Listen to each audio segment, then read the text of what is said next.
Hello, Professor. Myself, Pandurangareddy. Well, I'm gonna demonstrate my project one. So you can see that the system is already on.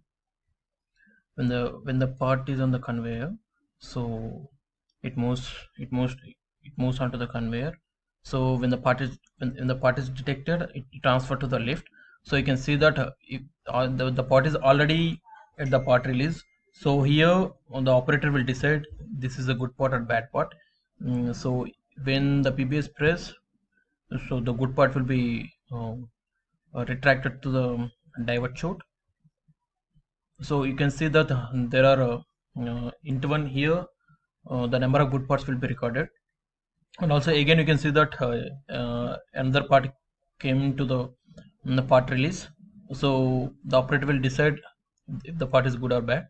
So when the PB is pressed, that is the bad part that will be connected with the reject chute.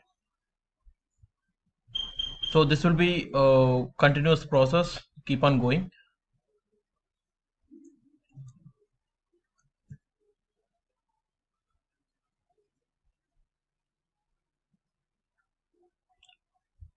This is all my demonstration. Thank you, sir.